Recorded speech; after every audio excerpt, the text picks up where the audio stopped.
Uh, Good morning. Today in podcast we are going to discuss about software development life cycle. Software development life cycle is nothing but process of developing a application software using different methodologies, different processes.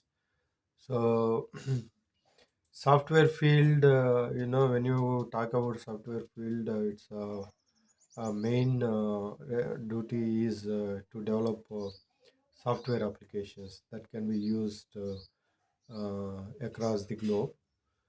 Um we know the world is moving towards the digitalization and globalization. Even our India is also moving towards digitalization. We are digitalizing all the transactions. We are digitalizing the government operations. We are digitalizing the security concerns as well.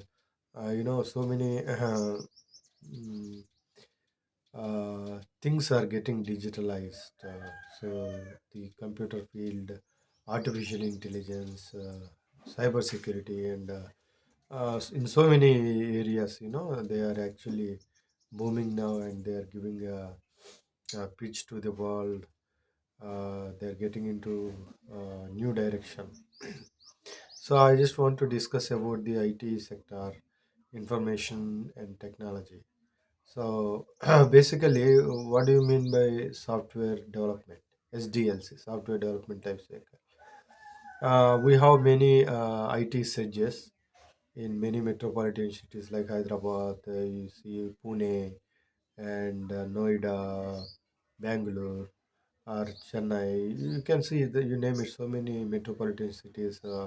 We have a lot of even in our Andhra Pradesh, Amravati is going to be one of the city. So in future, I mean, it will be. I hope it will be one of the cities, metropolitan cities like others. So the thing is, in India, IT services are playing key role.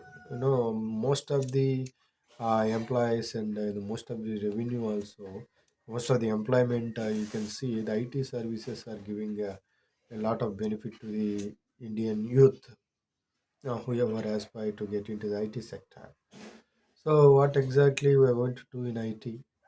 What is the uh, what are the services that our Indian youth that they are providing to the global clients?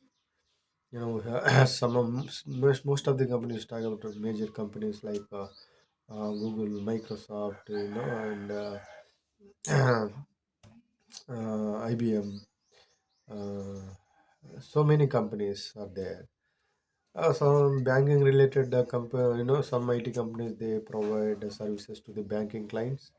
Some companies provide services to the financial institutes. Some services, some companies provide services to e-commerce applications. So we have all kinds of services. We are providing all the services in IT sector. Uh, Software development life cycle is nothing but a process. It's a sequential process, steps we follow to uh, build a software application. So we should follow some standards when we are dealing with software development. I want to discuss about how do we develop an applications, what process we follow, and what methods we adapt. SDLC is nothing but software development lifecycle. We have different approaches, different methods, different processes to follow. One of the methods is waterfall method. Uh, Waterfall method is nothing but client comes to the IT companies for service. Let's say business comes to the clients, and the clients will discuss with their requirement with the IT service guy. I mean IT team. So IT department. Then IT department will act as a consultancy and also as a providing services to them with respect to the requirement. First, they will gather all the requirements from the client's business. So they will be business analyst. They will work for an IT companies, and they will gather all the requirements. And once the requirements are gathered, what is the expectation of the client? business client. Once it is confirmed, then the IT team, they will freeze the requirement. They will finalize the initial requirement analysis document or business requirement document. You name it, BRD or requirement analysis document. Once the requirements are confirmed and they are cleared, once they are freezed, and all the architects, designers, architects, product managers, they'll come into the picture and they will actually come up with the architectural diagram. And for building an application, coming up with an architectural diagram is a very important factor. And before you design, before you are going to build a system or any application, so design is very important. If you come up with a design which is very weak and which cannot be upgradable in future, which is not a flexible for future technology changes, then that also is a problem, right? So when as an architect or a system designer, what you have to do, you have to come up with a better design which can be flexible, which can be scalable, which can be upgradable, which can be sustainable and resistant. It should be uh, should be proper design. In future, if you face any risk, and the system should be able to overcome those risks, and you should be able to mitigate them. So system should work in such a way. So architects should have, they have to design the system in that way. Even system designers also. So for that, the architectures or system designers, they always think about all these aspects of the architectural patterns and design patterns. They think about the scalability, they think about the flexibility, availability, adaptability, and they also think about the security concerns, how the security can be provided. They also think about load balancing, distributed distributed hand system. How, let's say, today it is a single, maybe it is a simple system. Tomorrow it has to be delivered over the global. Then distributed, how it can be, you know. The architecture can be supportive for the distributed operations as well. And also so many factors and algorithms, they will consider, they'll think about it, and they'll come up with the final architectural diagram of the system. So architectural diagram is nothing but the blueprint or plan that involves the composition of all the components that are interrelated for a particular system or application. When you are building an application or system, it is very important to come up with the very good architectural diagram. It is a mandatory step. Without a blueprint or plan, you cannot go ahead. You can't go for building an application blindly, right?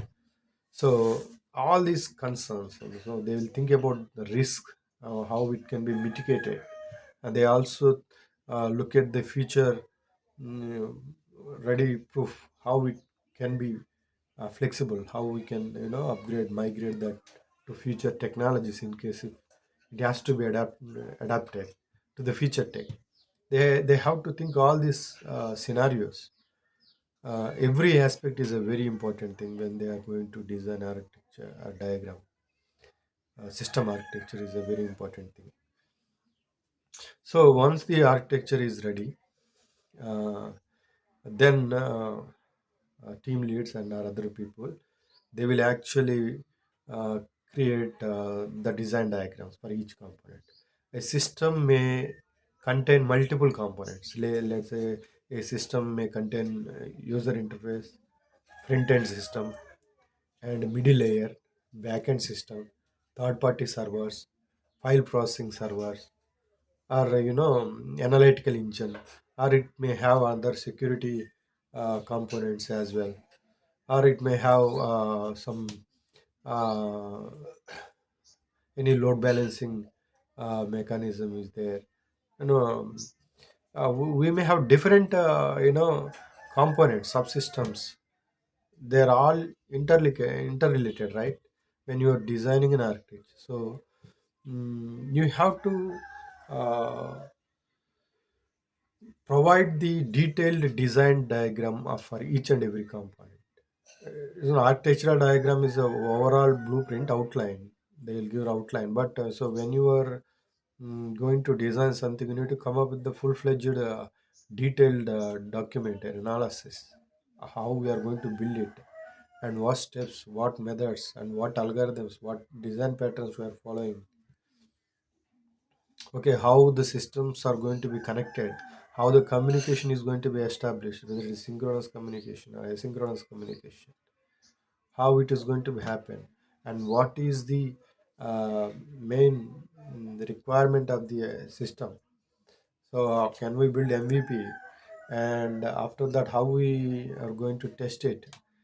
Can we do pilot test for some time in the staging region or in the production, or after that how are going to do it and how we are going to deploy, whether we are going to adapt a blueprint deployment approach or not. So all these things, all these concerns will be there.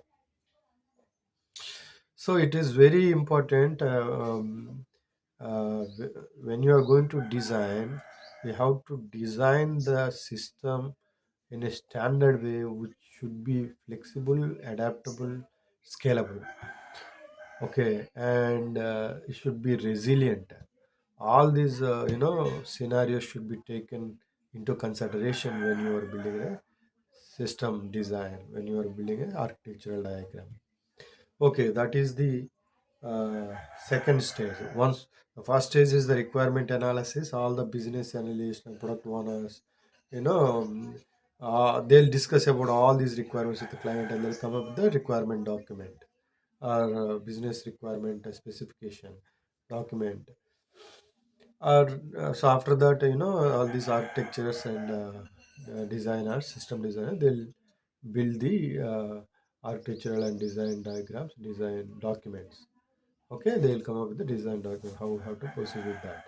And once that is finalized, and the project manager and team leads, and they'll work together, and the team also, development team, they will work together to build an application as per the designs.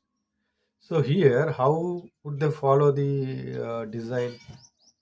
That is what I told you. It is a waterfall method. One of the methods they follow is waterfall method. What is the waterfall method? Once the requirements are finalized, uh, they are freezed. Once they are freeze, right, that is done. No more changes are accepted, no more another requirements are accepted from the client. Once all the requirements are freezed, they are freezed, and they will consider that freezed requirement, and they will work together for some time, some tenure. Let's say they'll take for 6 months or 9 months or a 10 months of duration or 1 year of duration. They'll take a certain tenure of time, and within those timelines they will work on the project to build, to finish the software application.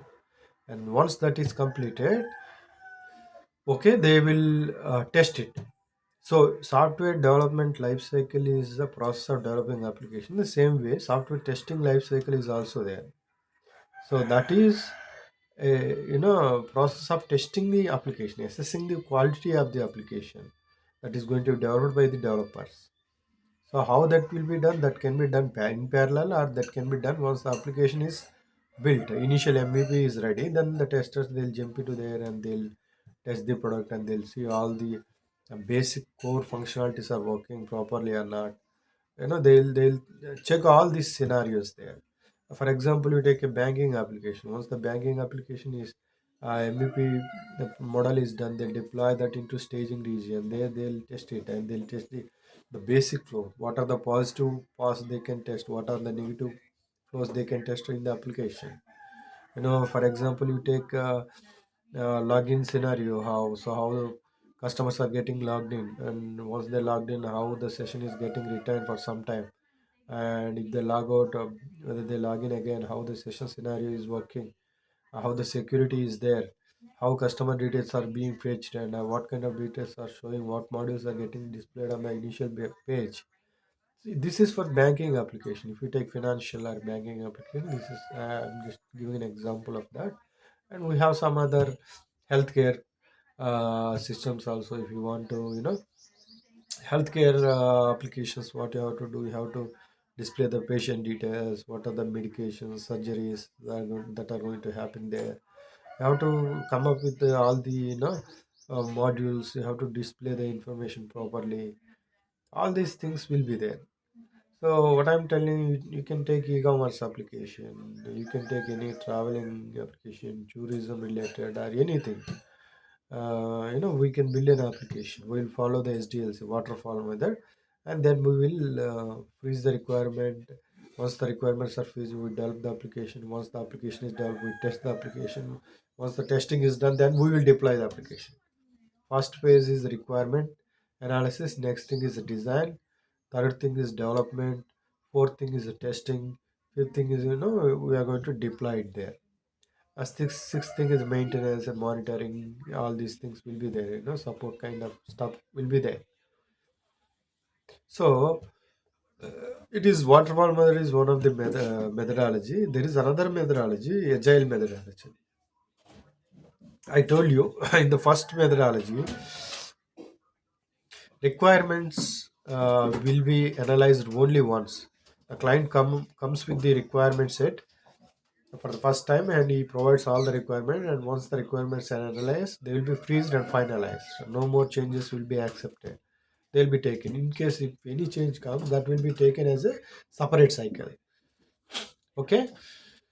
But for building some of the applications, client may not be aware of all the requirements at the same time. So there are some situations our client may be not very sure what is going to expecting from the application. So in those scenarios, the waterfall methodology is not a good methodology. So we have to adapt another flexible methodology, that is like agile methodology. In agile methodology, the client initially may come up with a few requirements, and after 10 days or 1 week or 2 weeks, he may come up with other requirements, and after some days again he may come up with other requirements. So we may not sure how many requirements the client may come up with incrementally or gradually. So but we have to build the application parallelly, right? Initially we'll come up with the two three features, then we will build an application first for the initial requirements. After 2 weeks, if we comes with new requirements, we will also consider those requirements. Again, we will include these requirements in the development process. How do we do that? We use agile methodology, agile practice. In agile practice, the developers they will set some timeline sprint, which is called a sprint. In sprint will have a cycle of development for 2 weeks or 3 weeks. We can actually define the cycle time. For every sprint we will develop few features, and for the next sprint, if client comes with other requirements set, then we will also work on that. We will develop it. So the flow continues like this, and until the requirements are completed, until the client is fully aware of what he is expecting from the application software system. So that is the main thing here. Uh, so as I told you, right, application development. Once the application is developed, okay, it is fine. It is good, and developing the application is good, and development team will do that. They will develop an application. But how do we market that? Is there any strategy? I mean, we have, let's say for some of the IT services, they'll develop their own product, and they will come up with the strategy. They will do the marketing on that product, and they will sell that product to the different business users, right? So that is why there are two kinds of IT companies generally work. One is IT service based company. Next thing is a product based company. Service based company is nothing but the client will come to the business, any business client, they will come to the IT service company, and they will tell their requirement. So we need this kind of system or application, and the development IT team, they will work on the system. They will deliver that product to the clients. But the product development, product based company is a different scenario. Let's say I have an idea. I got an idea. You take a Google. Now everybody is using Google Chrome. Microsoft, they develop a Windows operating system. And you take IBM products. They develop some healthcare products as well, right? mm, uh, some of the Watson engine, I think AI based. Initially, IBM developed it for healthcare also. Okay, so like that, each and every company, product based companies, they will come up with an ideas, then develop a product.